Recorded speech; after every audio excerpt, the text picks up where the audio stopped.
हल्के असम्बली जिनगांव में शामिल सिद्दीपेट जिले के मंडल मुस्तकिल मुदूर में रियासती बरसर इख्तिदार सियासत जमात भारत राष्ट्र समिति के रियासती अक़लियती कायद मोहम्मद ख्वाजा आरिफुद्दीन सदर आयशा बी मेमोरियल ट्रस्ट की नुमाइंदगी पर रुकन कानून साज कौंसिल डॉक्टर पल्ला राजेश्वर रेड्डी के तरक्याती फंड CDF से मंजूरा 9 लाख रुपए की तखमीनी लागत से तामीर किए जाने वाले सीमेंट रोड के तामीरी कामों का मुकामी सरपंच के जनार्दन रेड्डी ने रस्मी इफ्तिताह अंजाम दिया और कदीम मरकजी मदरसे मुदूर के इहाते में सीमेंट रोड और अंडरग्राउंड ड्रेनेज लाइन के कामों का आगाज किया। इस मौके पर को ऑप्शन मेंबर्स मोहम्मद ख्वाजा फसी अहमद, मोहम्मद जिलानी सिद्दीक, सदर मसाजिद committee major Mohammed Shakeel Ahmed Madani, B Narasimlu Goud, Neela Balakrishna बरगोराजू,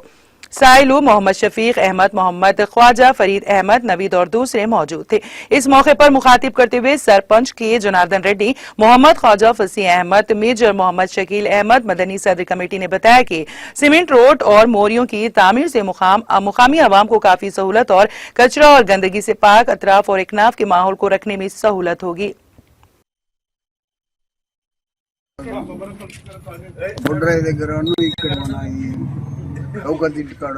CC road కొబ్బరికాయ కొడతారు కాబట్టి అందరు హాజరు బొడ్రాయి దగ్గర ఇక్కడ మన सीवरेज लाइन और सीसी रोड का इफ्तिताह किया गया। मैं तमाम लोगों से कहता हूँ कि इस काम को जल्द से जल्द मुकम्मल किया जाए ताकि लोगों को परेशानी ना हो। शुक्रिया।